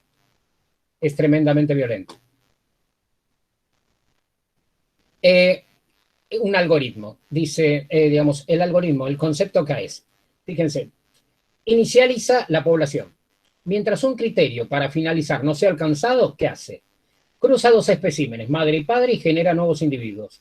Selecciona el más promisorio. La idea del más promisorio acá está perfectamente relacionado con ¿qué? Con que yo puedo hacer una combinación de dos heurísticas, en este caso una metaheurística, metiéndole, por ejemplo, el algoritmo del primero mejor. ¿Dónde? ¿Qué es lo que hace? Selecciona el más promisorio en el largo plazo, no necesariamente en el corto plazo. Acá hay dos diferencias. Puede ser el más promisorio en el momento siguiente, el más promisorio a futuro.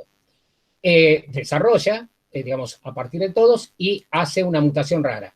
El concepto es este. De la población inicial tengo un cruce, lo selecciono, tengo un cruce, selecciono, voy a la mutación y voy nuevamente a una operación de selección. Con lo cual, digamos, el área más pequeña es la solución al problema en que estoy llegando. Pero, por supuesto, tomemos en cuenta, la operación completa es la solución y voy a llegar a esa parte que es la que me interesa como concepto final. ¿Qué pasa? Los algoritmos genéticos permiten resolver básicamente problemas de magnitud amplia. Hay un concepto muy famoso, pero muy famoso, que se llama TSP, que es Travel Salesman Person. o PVC, problema del viajante de comercio.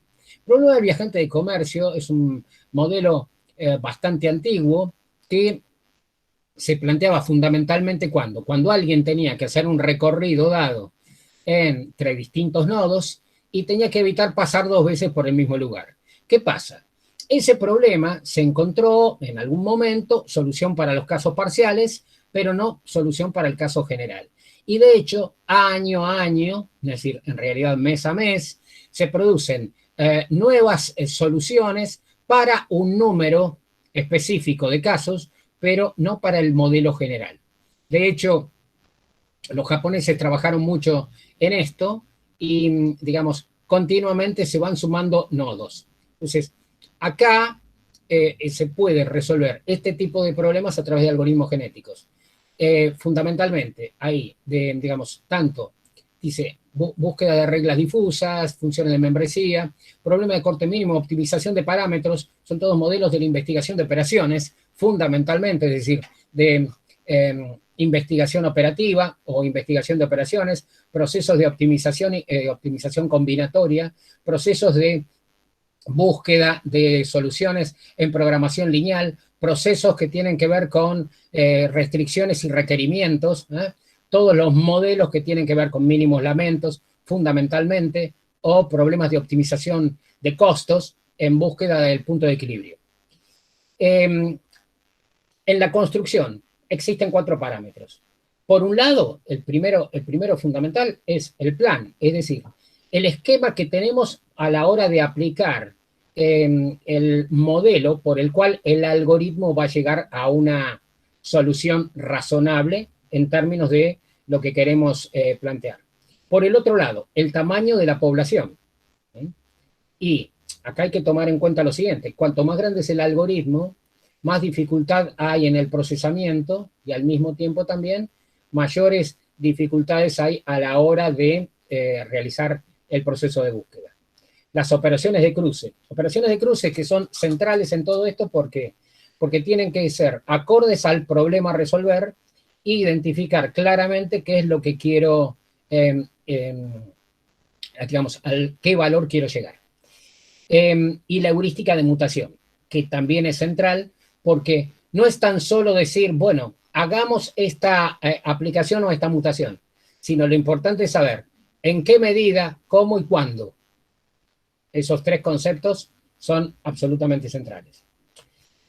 Dentro del esquema de otro tipo de modelos que podemos llegar a encontrar, están básicamente modelos que se corresponden con la idea de búsqueda tabú, la idea de GRASP, fundamentalmente, y la idea de métodos de búsqueda voraz, que son cosas que se complementan demasiado. A veces los métodos de búsqueda voraz se identifican fundamentalmente con los métodos GRASP. Y, por el otro lado, aquellos modelos que tienen que ver con lo que se llama Swarm Intelligence. Swarm Intelligence es un concepto desarrollado fundamentalmente hacia fines de los 90, que empieza a tomar más vigor en el siglo XXI, pero que se empieza a corresponder con un concepto ya desarrollado en la década del 80 de sistemas de aprendizaje, pero para colonias. Por eso hice hincapié en esto, pero que se corresponde con un concepto que a su vez se llama concepto de partícula. Bueno, este es el salteo. Bueno, del enfriamiento simulado ya hablé. Búsqueda tabú.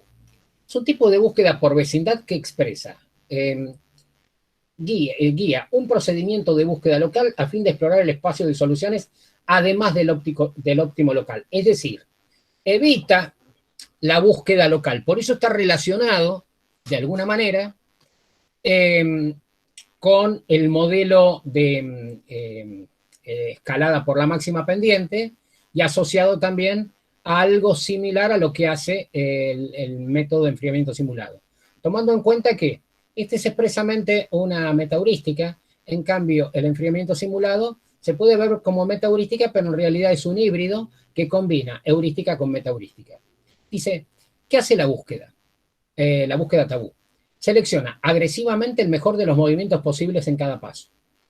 Pero, contrariamente a la búsqueda local, que se mueve a estados mejores en su vecindad, finalizando al llegar al óptimo local, la búsqueda tabú permite moverse a una solución de vecindad a pensar que no sea tan buena como la solución actual. Digamos que este concepto está muy cercanamente asociado al concepto del primero mejor.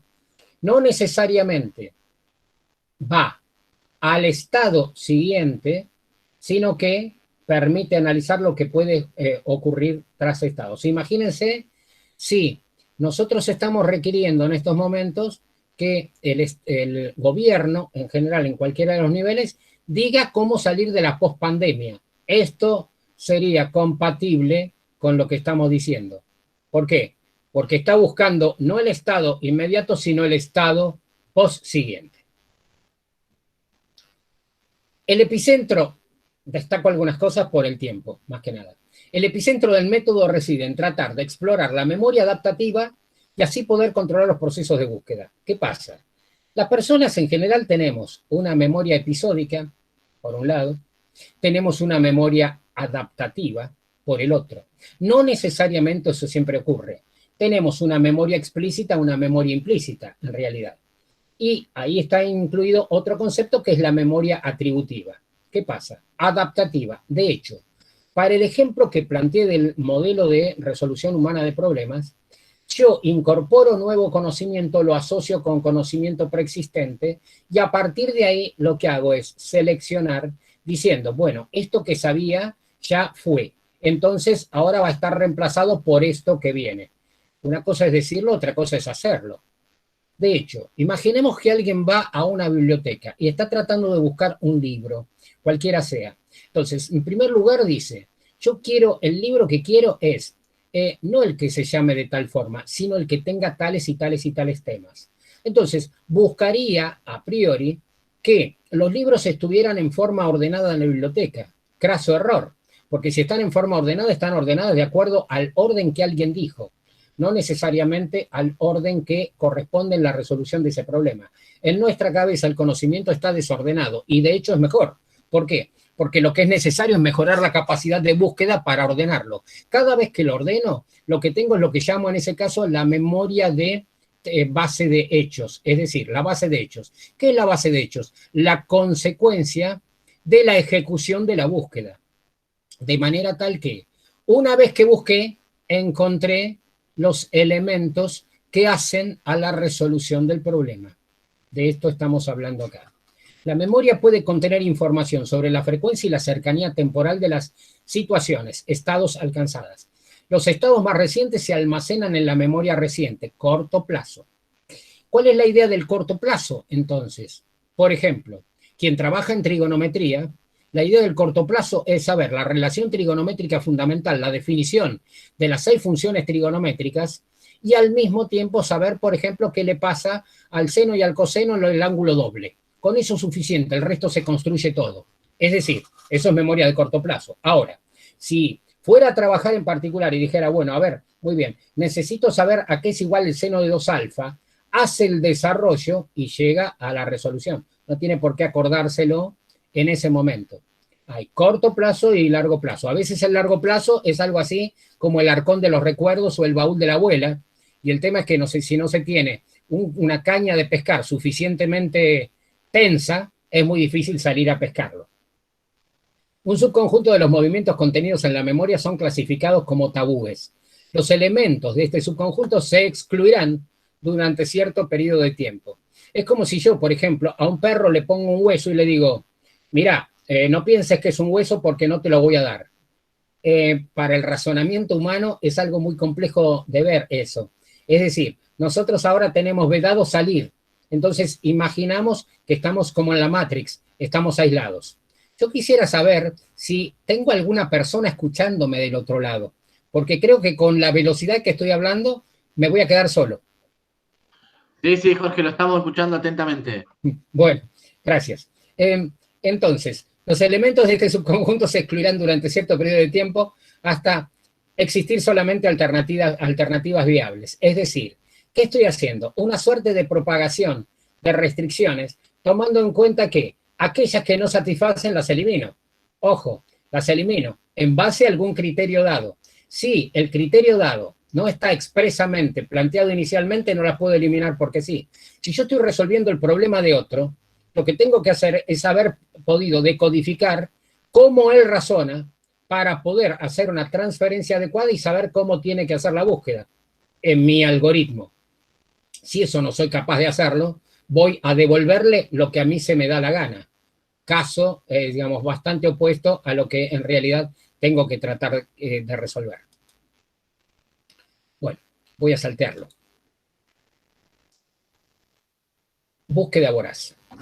El método de búsqueda voraz es una expansión del método del primero mejor. Expande el nodo más cercano al objetivo asumiendo que probablemente, ahí viene el problema. ¿Qué quiere decir probablemente? Probablemente es conocimiento del problema. Yo siempre insisto con esto porque es fundamental. Cuando uno en un análisis de tipo estadístico, el otro día se lo decía a mis alumnos, tiene una probabilidad asociada en un test de hipótesis a la región de aceptación, lo que está diciendo es que hay una probabilidad asociada o una desfiabilidad asociada a la región de rechazo. ¿Qué es lo que va a ocurrir? Si el rechazo inicialmente es de probabilidad 0.1, no puede ser que con el, digamos, en el momento, cuando no me dio lo que yo quería probar, lo reduzca. Porque quiere decir que entonces aprendí más, si es en el momento. Entonces, hay que tener mucho cuidado con el concepto de probablemente. Probablemente, si yo voy a estar resolviendo una cosa de esta magnitud, se corresponde, digamos, como algo más o menos lógico, que esa probabilidad no sea menor que 0.85. Si voy a alguien que teóricamente me dicen, este es el experto, pero en realidad le hago una pregunta y me dice, y más o menos es 0.5, 0.5. Eso no me sirve para estar en esta instancia. ¿Qué planteamos? Planteamos una función de evaluación. Yo cuando hice inicialmente la descripción de del algoritmo que se llamó Brutus-Musun, les dije que se aplicó una función para evaluar qué podía ser el tiempo, que podía ser el costo, que podía ser la longitud, que podía ser puntos suspensivos. Esa función es FDN. Esa función es la objetivación que alguien hace con respecto al problema a resolver. Ese es el kit de la cuestión, porque ese es el que representa la heurística correspondiente a la aplicación en particular. Esa función por lo general está asociada a costos. Si está asociado a costos, tengo que disminuirlos. Ahora, si está asociada a ganancias, tengo que maximizarla. De hecho, ¿cuándo podríamos pensarlo al revés? Porque, ¿qué pasa? En un sistema natural, que lo que voy a tener es un error que se aumenta, voy a tener entropía. Si yo quiero disminuir la entropía, en el único caso que tengo que aumentarla a la entropía es cuando lo que voy a tener es, digamos, aprendizaje. Es decir, si yo ingreso conocimiento y lo que obtengo es aprendizaje, es en el único caso que la entropía se contradice. De esto estamos tratando de hablar acá. El término voraz, greedy, o avaro, se debe a que en cada paso busca ubicarse tan cerca del objetivo como sea posible, seleccionando el nodo con menor función de evaluación. Una vez que dije que probablemente ese fuera el camino. Entonces, por eso esto es fundamental. Buenas soluciones, muy buenas soluciones. No necesariamente excelentes soluciones. Porque si yo tengo excelentes soluciones, es que partí de certeza total. Como en el medio de esto aparece la palabra probablemente, evidentemente no voy a poder tener certeza total.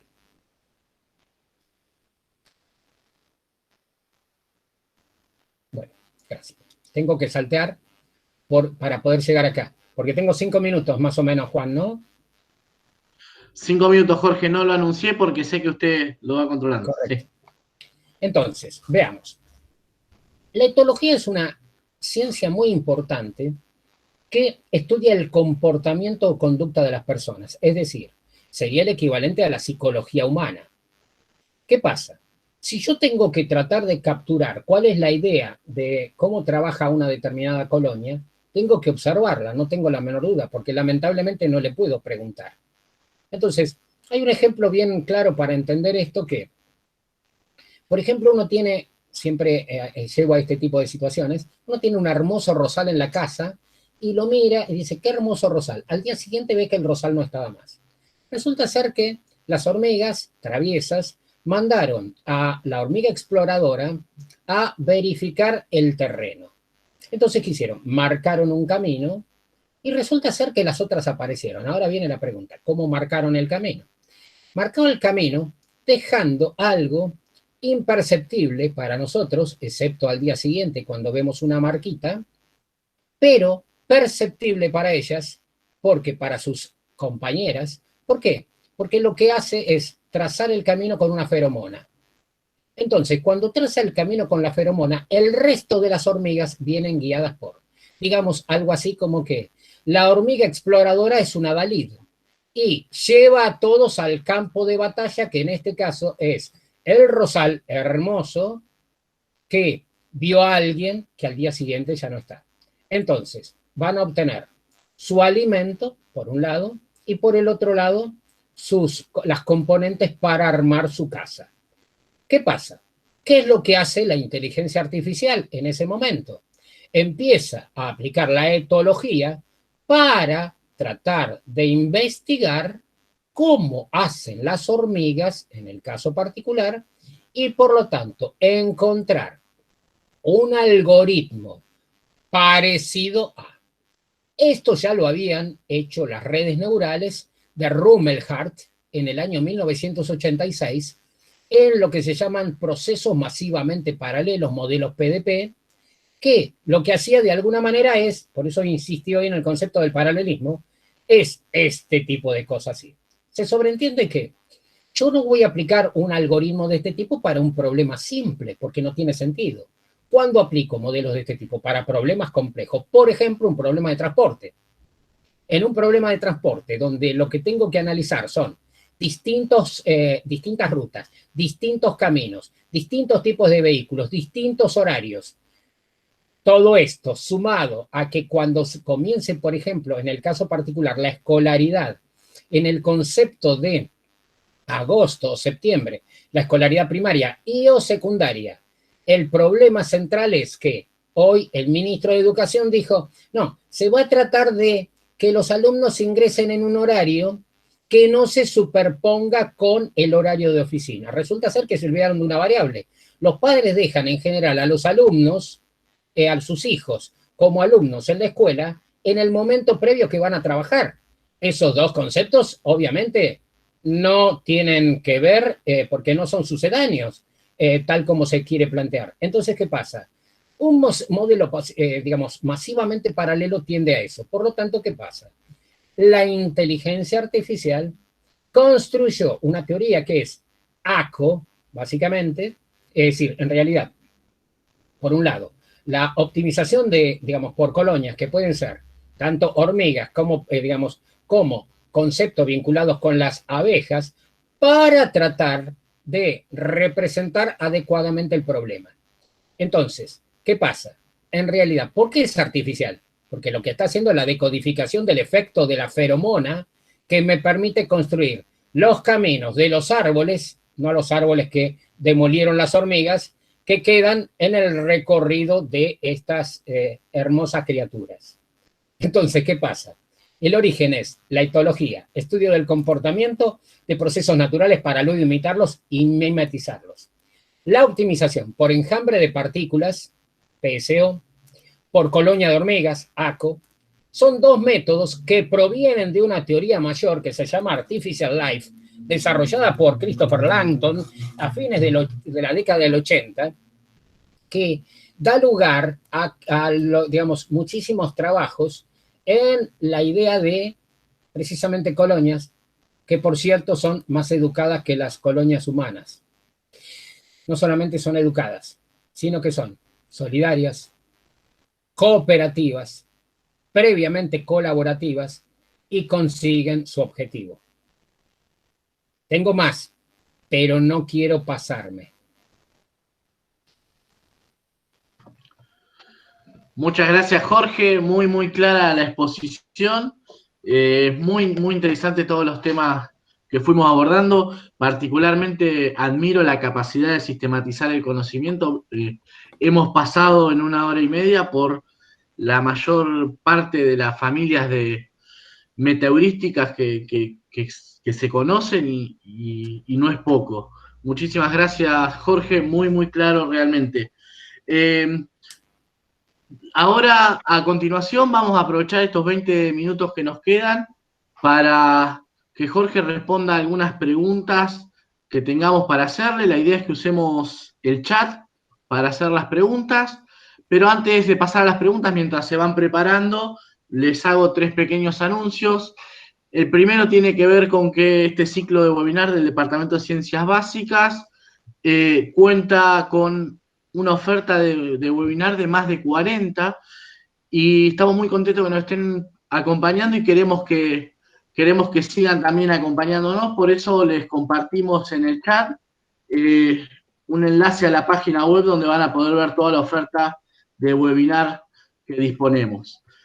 Por otro lado, otra de las cuestiones que les queríamos plantear es que si bien estamos haciendo este ciclo de webinar con mucho compromiso y mucho entusiasmo, seguramente haya muchas cosas para mejorar y por eso armamos una encuesta de satisfacción que les pedimos que amablemente contesten para saber qué cosas podemos mejorar e incluso también les proponemos que nos indiquen qué otras temáticas les interesaría para trabajar en propuestas nuevas. Y por último, para quienes quieran acceder a certificados de asistencia a esta actividad, pueden completar el formulario que les copio en el chat también, y nosotros vamos a extender un certificado digital que vamos a enviar a los correos electrónicos que nos suministren. Bueno, ahora sí pasamos a la etapa de preguntas, y como siempre yo voy a aprovechar la oportunidad para hacer la primera. Espero que me otorgue ese privilegio, Jorge. Cuando uno comienza a hablar de metaheurísticas, en general, una limitación que se plantea de este tipo de técnicas es que no necesariamente se llega a una solución óptima. Estas técnicas no necesariamente proveen una solución óptima. Puede verse esta característica que muchas veces se plantea como desventaja, como una fortaleza de esta familia de técnicas, porque, bueno, lo dejo contestar a usted. Bueno, precisamente por la base sale la respuesta. ¿Por qué? Cuando nosotros resolvemos un problema a través de un método inductivo o deductivo, tenemos una falla enorme. ¿Por qué? Porque requerimos certeza absoluta en ambas puntas. Es decir, el proceso inductivo me permite decir que si yo conozco que algo ocurre, entonces puedo llegar a probar que mi conclusión también ocurre. Es decir, verdadero implica verdadero. Si puedo ir por el absurdo, también. Falso implica falso, es verdadero. El tema es que cuando voy por el deductivo, en el caso particular, digamos, en general, en las ciencias biológicas, puedo resolverlo sin problema. El inconveniente está en que cuando sé que algo funciona, pero no tengo la certeza de si funciona bien. Por ejemplo, las relaciones humanas. Porque de hecho, pensemos, el aprendizaje. Hay quienes creen que les encantaría que el aprendizaje fuera como el café, instantáneo. Instantáneo. Pero resulta ser que no, en algunos casos sí. Entonces, ¿de qué depende? De un tiempo. Por lo tanto, la mejor lógica para resolver el aprendizaje es una lógica temporal, pero es una lógica temporal multivaluada y difusa, en realidad. Por lo tanto, ¿qué pasa? Al ser difuso, por no tener exactitud, depende de un grado de membresía y depende de la observación particular que cada uno quiere darle, tiene un sesgo. Y si tiene un sesgo, yo no la puedo transformar en exacta. Por ende, si bien es una ciencia, es cuasi exacta o cuasi aproximada, que no puedo pedirle, como dije el otro día, peras al olmo acá. Si me aligero un poco de ciertos preconceptos, voy a obtener una solución tan buena como sea, pero no perfecta. Y acá viene la cuestión. Muchos de los médicos que nos atienden a nosotros, por cualquier dolencia, la pregunta es, ¿tienen el 100% de exactitud? No, de ninguna manera. ¿Qué es lo que van a tener? Una alta posibilidad de, pero no una exactitud absoluta. ¿Por qué? Porque un día se levantó con el pie izquierdo, no tiene ganas de atender, ese día tiene probabilidad 0. El otro día, sí, perfecto, tiene probabilidad 1. Entonces, a lo largo del tiempo, a mayor experticia, mejor calidad de conocimiento. Pero no puedo garantizar que eso ocurra siempre. Por eso estos modelos resuelven adecuadamente bien y la crítica precisamente es la inexactitud. Sin embargo, pregunto, ¿cómo se puede resolver la imprecisión y la incertidumbre con modelos que son determinísticos? Imposible, Jorge, clarísima la respuesta. Muchísimas gracias. Bueno, si quieren pueden hacer algunas consultas al chat. Ya tengo la primera de Flavio Remaggi, que plantea: me quedo con la última comparación de las colonias de hormigas y su comportamiento con el de los grupos humanos. Desde mi punto de vista, plantea, lo que hace perfecta a las hormigas es su capacidad instintiva del aprendizaje. ¿Es la inteligencia la que no permite que el ser humano no pueda alcanzar con mayor excelencia las cualidades del comportamiento de las hormigas? No escuché porque se cortó. ¿Es la inteligencia? ¿Es la inteligencia la que no permite que el ser humano no pueda alcanzar con mayor excelencia las cualidades del comportamiento de las hormigas? Precisamente todo lo contrario. Yo creo que es la soberbia. Es decir, ¿por qué? Porque quien no es capaz de observar tiene muy poca inteligencia. Quien es capaz de observar tiene inteligencia. De hecho, si nosotros pensáramos que estamos en un curso y estamos dando algo y vemos que los demás no entienden, reformulamos el conocimiento para hacerlo entender, no lo repetimos. El que lo repite sí no es inteligente. Y entonces, en ese caso, la hormiga es más inteligente que él. ¿De acuerdo? ¿Por qué? Porque tiene la posibilidad de percibir. En ese caso, acá el percibir tiene que ver con una idea de conductividad. Si alguien no es capaz de percibir en el otro la carencia o la posibilidad o la predisposición, ahí sí estamos en el horno. ¿Mm? Si te respondí. Clarísimo, Jorge. Excelente, plantea Sebastián. Clarísimo, dice Verónica, comparto totalmente la apreciación de los participantes. José Luis nos hace una pregunta, plantea Jorge, ¿la idea de supervivencia o no en los algoritmos genéticos se vincula también con la idea de la evolución de las especies? Lo que pasa es que, a ver, el algoritmo genético no hay que olvidar que es precisamente, como lo dice su palabra, algoritmo. Fue creado por la obra y gracia de un humano en la interpretación de la genética. Pues entonces, ahí hay que ver cuál era la interpretación que tenía Holland al momento de conceptualizar. Es como si yo en este momento tratara de ver cuando Dante Alighieri escribió la Divina Comedia y tratáramos de contextualizar si estaba bien o mal lo que él escribía. Hay que ubicarse en la cabeza de él. Entonces, ¿qué pasa? Desde el punto de vista de la evolución de la especie, una cosa es pensar en la evolución de la especie, otra cosa es que por momentos está la involución de la especie. ¿Por qué? Porque evolución de la especie es tender al bien común a través de la inteligencia. De hecho, yo insisto, cuando se hacen este tipo de exposiciones, de webinars, lo bueno que tiene esto es que yo le hablo una pantalla, creo que se han dado cuenta que le hablo antes a la pantalla de lo que viene el contenido, y le hablo una pantalla y yo no sé quién está del otro lado. Por lo tanto, como no sé quién está del otro lado, no sé a priori cuál es el perfil que tiene.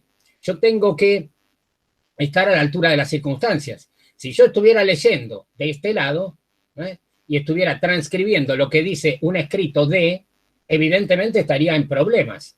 Entonces, yo creo que el concepto de evolución de la especie es lo esperable y por ende, si mejoro la capacidad de búsqueda, dotándolo con la convergencia de un banco de modelos de aprendizaje para que el algoritmo trabaje potenciado con un agente inteligente en inteligencia artificial distribuida a partir de un sistema multiagente, entonces sí hablaremos de la evolución de la especie. ¿Te quedó claro, José Luis?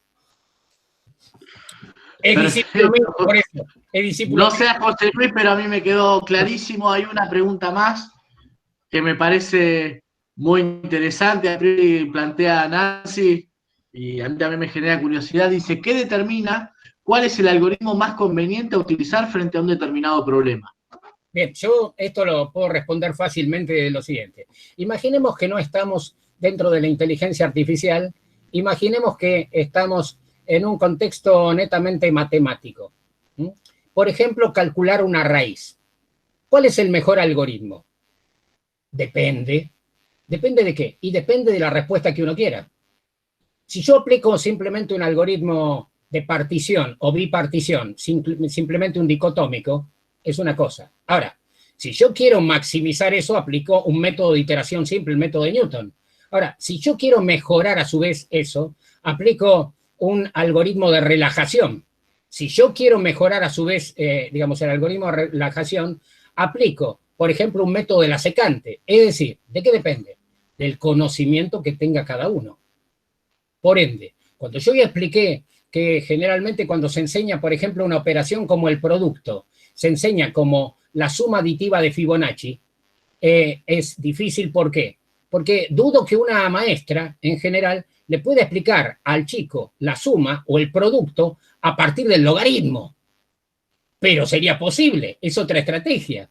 Todo depende de lo que sepa. Cuando nosotros tenemos que hacer un cálculo de una aproximación, por ejemplo, en un cálculo convencional, podemos aplicar diferenciales en una variable, diferenciales en dos variables, podemos aplicar métodos numéricos, métodos del análisis matemático, métodos de ecuaciones diferenciales. ¿Depende de qué? Depende de lo que sepamos. Cuando la asignatura está vista por completo, yo puedo encararlo globalmente. Cuando la asignatura está viendo parcialmente, tengo que plantearlo así. Por lo tanto, el método depende de la experticia y también en reconocer claramente cuál es el conocimiento que tienen los alumnos a los cuales va ese método. Si yo, por ejemplo, planteo que una asignatura es abierta, entonces cualquiera se puede inscribir, yo lo que estoy diciendo es, mirá que tenés que saber todo. Vos lo analizás como querés. Por eso, para mí, es tan importante la clase sincrónica. Porque si mi clase es sincrónica, yo después sí puedo discutir sabés o no sabés. Si la clase es asincrónica, yo no puedo discutir sabés o no sabés. ¿Por qué? Porque le estoy dando un ladrillo y le estoy diciendo desarmar el ladrillo. Y si yo no le di los elementos para desarmar el ladrillo. Acá hay un concepto que es fundamental, que es depender. La dependencia de, la elección de, depende del nivel de conocimiento. Netamente. Es decir, hay quien plantea que se debe enseñar por la metodología 1, 2, 3, 4. Entonces, ahora se pone de moda la metodología por competencias. Antes era resolución de problemas. Explíquenle a los previos a Bourbaki cómo se resolvían las cosas. Se resolvían con el álgebra clásica. Ahora resulta ser que apareció Bourbaki, Nicolás Bourbaki, el grupo que en realidad, no sé, para quienes saben la historia, Nicolás Bourbaki era un general francés, era cuadrado por donde lo miren, y sin embargo, en homenaje a su estado de cuadratura, se le puso al grupo Nicolás Bourbaki.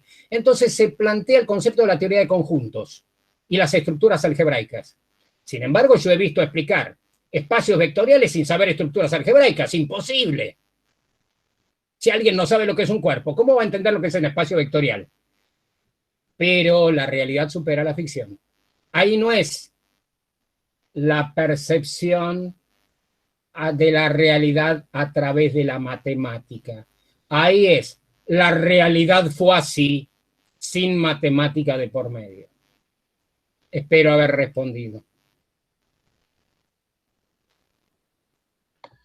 Excelente, Jorge. Muchísimas gracias nuevamente. Tenemos un montón de mensajes en el chat, también agradeciendo la claridad de la exposición y planteando la utilidad de esta clase, de este webinar, de este seminario para las discusiones venideras. Un lujo, dice José Luis también. Nancy agradece, así que Jorge, no sé si tiene algo más que agregar, si no, desde el Departamento de Ciencias Básicas solo nos queda agradecerle nuevamente a usted y a todos los que han participado y vienen participando en este ciclo de webinar, que nacen desde la concepción. La idea es llegar a la sociedad, tener un mecanismo más de vinculación y también de compartir conocimiento, y aún en estos tiempos queríamos seguir cumpliendo nuestro rol social y encontramos esta manera que, por suerte, ha tenido una gran repercusión, y eso para nosotros es muy, muy importante y muy gratificante. Jorge, no sé si tiene algo más, y si no, ya vamos cerrando. A ver, no. Lo que digo es lo siguiente, que el saber no ocupa lugar. Es de las pocas cosas que no ocupa lugar porque siempre está contenida en el cerebro. Y hay un lema que me gusta mucho que dice lo siguiente: quien más sabe, más posibilidades de aprender tiene. Que no quiere decir lo mismo que quien más sepa, más aprenda. Y como dice que quien más sabe, más posibilidades de aprender tiene, eso es un concepto netamente heurístico, porque no precisa exactamente la forma de aprender. Y por eso creo que si se despertara más la posibilidad desde la más tierna infancia en la construcción cognitiva, fomentando que, como se hacía en una época, se potenciara la creatividad, entonces se tendrían mejores resultados.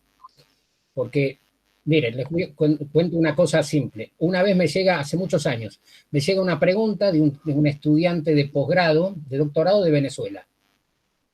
Le había hecho a 10 personas la misma pregunta: ¿qué soy la matemática? ¿No? Entonces yo dejé pasar unos días a propósito y después le contesté: lo mismo que siempre. ¿Por qué? Porque, insisto, si matemática es una convención sintáctico-semántica, la clave es la semántica.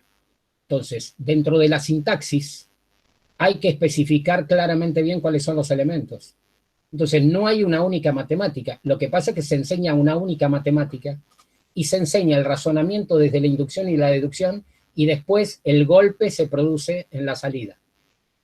Porque en la salida la situación es como ahora, es de incertidumbre e imprecisión. Entonces se requieren modelos a la altura de las circunstancias. Esa es la idea. Bueno, muchísimas gracias, Jorge, muchas gracias a todos. Nos seguimos viendo en este ciclo de webinars que continúa a partir de la semana próxima. Muchas gracias a todos por participar. Gracias, Juan. Gracias a todos.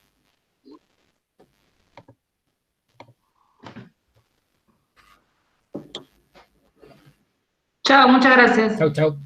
Buenas, hasta luego. Chao, Jorge. Chau, Pedro. Hasta mañana. Hasta mañana.